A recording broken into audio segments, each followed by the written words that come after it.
आज हम ध्रुवस्वामिनी नाटक के बारे में जानेंगे। ध्रुवस्वामिनी नाटक जयशंकर प्रसाद द्वारा रचित है। यह एक प्रसिद्ध नाटक है। इसमें स्त्री पुरुष संबंध, नारी सम्मान और राजनीतिक षड्यंत्रों को उजागर किया गया है। इस नाटक में ध्रुवस्वामिनी का चरित्र महत्वपूर्ण है, जो अपने अधिकारों के लिए संघर्ष करती है और अपनी रक्षा स्वयं करने का संकल्प लेती है। नाटक में रामगुप्त, सकराज और चंद्रगुप्त जैसे पात्र भी महत्वपूर्ण भूमिका निभाते हैं। ध्रुवस्वामिनी नाटक के कुछ महत्वपूर्ण प्रश्न और उसके उत्तर। ध्रुवस्वामिनी कौन है?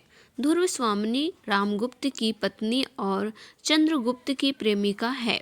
वह एक साहसी और स्वाभिमानी महिला है, जो अपने सम्मान के लिए किसी भी हद तक जा सकती है। अब आ गया रामगुप्त। रामगुप्त कौन है? ध्रुवस्वामिनी का पति है। इसी के साथ ध्रुवस्वामिनी का शादी हुआ है। और रामगुप्त कौन है? समुद्रगुप्त का बड़ा बेटा है और छोटा बेटा चंद्रगुप्त है, जो अभी पढ़ेंगे हम लोग। रामगुप्त ध्रुवस्वामिनी का पति और सकराज का प्रतिद्वंदी है। वह एक कमजोर और कायर शासक है, जो अपनी पत्नी को सकराज को उपहार में देने को तैयार हो जाता है।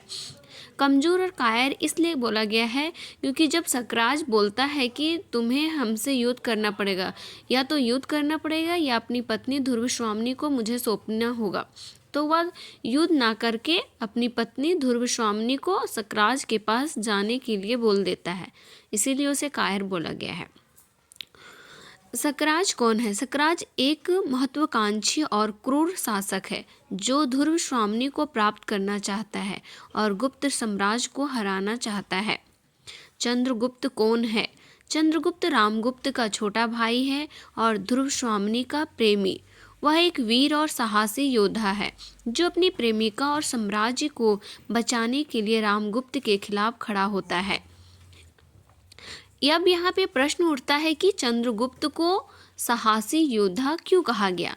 साहसी योद्धा इसलिए कहा गया है क्योंकि वह अपनी जो भाभी बोल सकते हैं, उसका शादी रामगुप्त से हो गया, लेकिन शादी से पहले चंद्रगुप्त ध्रुवस्वामिनी से प्रेम करता था, लेकिन उसकी शादी नहीं हो सका क्योंकि वो जान गया था, उसका मतलब घर वाले चंद्रगुप्त से ना करा के रामगुप्त से करा दिया था। तो वो अपने मन में प्रेम था लेकिन प्रकट नहीं कर पाया था। जब वह ध्रुवस्वामिनी के बचाने की बात आई, अपना साम्राज्य बचाने का बात आया, तो वह साहसी योद्धा की तरह खड़ा होके, ना कि रामगुप्त की तरह हट गया। वो ध्रुवस्वामिनी को जाने से रोका, उसके लिए लड़ा और फिर सकराज का वध भी किया। इसीलिए उसे साहसी योद्धा कहा गया है। नाटक में स्त्री पुरुष संबंध कैसे दर्शाए गए हैं? अब यहाँ पे क्वेश्चन उठता है कि नाटक में स्त्री पुरुष संबंध कैसे दर्शाए गए हैं। तो इसमें है कि नाटक में स्त्री पुरुष संबंधों में समानता और सम्मान की कमी को दर्शाया गया है। ध्रुवस्वामिनी को एक वस्तु की तरह इस्तेमाल करने की कोशिश की जाती, लेकिन वह उसका विरोध करती है।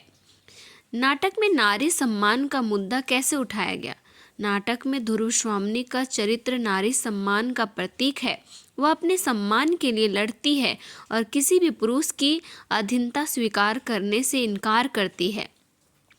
नाटक में राजनीतिक षड्यंत्रों का वर्णन कैसे किया गया है? नाटक में रामगुप्त और सकराज के बीच सत्ता और सम्मान के लिए षड्यंत्रों का वर्णन है। रामगुप्त अपनी पत्नी को सकराज को सौंपने की योजना बनाता है, जबकि सकराज गुप्त साम्राज्य पर कब्जा करने की योजना बनाता है। नाटक का अंत कैसे होता है? अब यहाँ पे नाटक का अंत होता है। नाटक का अंत से पहले हम जानेंगे कि जब ये सकराज ध्रुवस्वामिनी को बुलाता है, तो चंद्रगुप्त नारी रूप, मतलब कि ध्रुवस्वामिनी का ही रूप धारण करके उससे लड़ने जाता है। फिर वहाँ पे द्वंद्व होता है।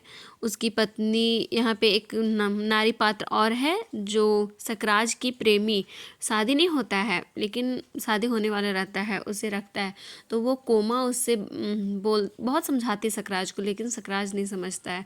और इसी प्रकार फिर ध्रुवस्वामिनी को वो छीनना चाहता है, लेकिन चंद्रगुप्त उसे बचाता है, फिर उसका वध कर डालता है।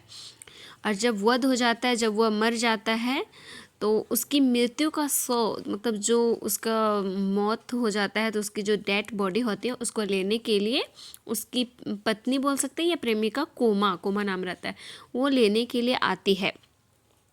तब ध्रुवस्वामिनी इसी में एक बोलती भी है कि नारी में बहुत शक्ति होता है, वह बलिदान देना चाहती है अपने पति के प्रति, अपने कर्तव्य के प्रति पूर्ण रूप से समर्पित रहती, फिर भी पुरुष उन्हें इज्जत नहीं करते हैं, क्योंकि कोमा को रहते हुए वह ध्रुवस्वामिनी को प्राप्त करना चाहता है। लेकिन जब बात होता है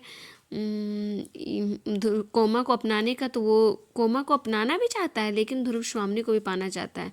उसके बावजूद कोमा को पता रहता है कि सकराज ध्रुवस्वामिनी को चाहता है, फिर भी उसकी डेथ बॉडी मरने के बाद भी उसका सौ लेने के लिए आती है। यहाँ पे नारी का जो त्याग है वही इसमें दर्शाया गया है।